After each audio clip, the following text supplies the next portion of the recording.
नमस्कार. उर्मिलाच किचनमध्ये आज आपण मस्त असे पोहा मटर कटलेट बनवणार आहोत.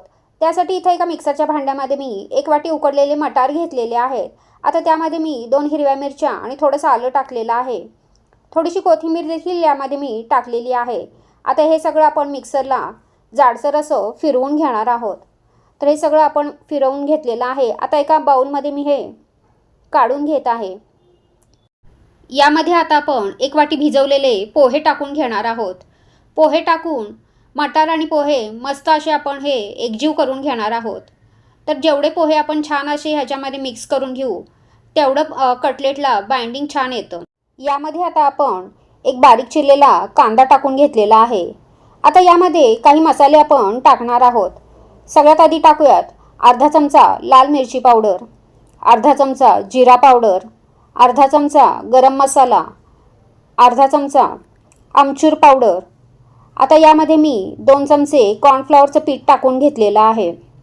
वरून टाकूया चवीनुसार मीठ. आता हे सगळं आपण व्यवस्थित असं मिक्स करून घेणार आहोत आणि याचा मस्त असा एक गोळा बनवून घेणार आहोत. तर इथं आपलं कटलेटसाठीचं पीठ तयार झालेलं आहे. आता आपण याचे कटलेट बनवायला घेऊयात. कटलेट बनवण्याच्या आधी हाताला थोडंसं तेल लावून घ्यायचं, म्हणजे पीठ हाताला चिकटणार नाही. आता आपण गोल आकारामध्ये हे कटलेट बनवून घेणार आहोत. तर तुम्हाला ज्या आकारामध्ये हवा असेल त्या आकारामध्ये तुम्ही हे कटलेट बनवू शकता. तर इथं आपले सगळे कटलेट बनवून तयार झालेले आहेत. आता आपण हे डीप फ्राय करून घेणार आहोत. तर तुम्हाला शॅलो फ्राय करायचे असतील तरी देखील तुम्ही करू शकता. कढईमध्ये इथं तेल मी गरम करून घेतलेलं आहे. आता मीडियम फ्लेमवरती हे कटलेट आपण तळून घेणार आहोत. तर 1 मिनिटभर या कटलेटला अजिबात हात लावायचा नाही.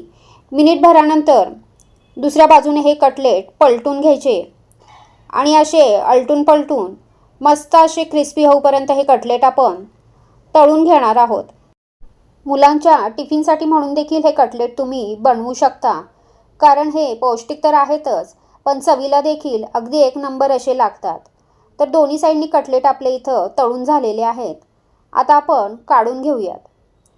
मस्त असे इथं पोहा मटरचे कटलेट आपले तयार झालेले आहेत. तर अजिबात तेलकट झालेले नाही आहेत आणि चवीला तर अगदी 1 नंबर असे लागतात. तर हे नुसते देखील तुम्ही खाऊ शकता आणि सॉसबरोबर तर अगदी 1 नंबर भारी लागतात. तर तुम्हाला माझी ही रेसिपी कशी वाटली हे कमेंट करून नक्की सांगा आणि आवडली असेल तर लाईक करा आणि चॅनलला सबस्क्राईब करा.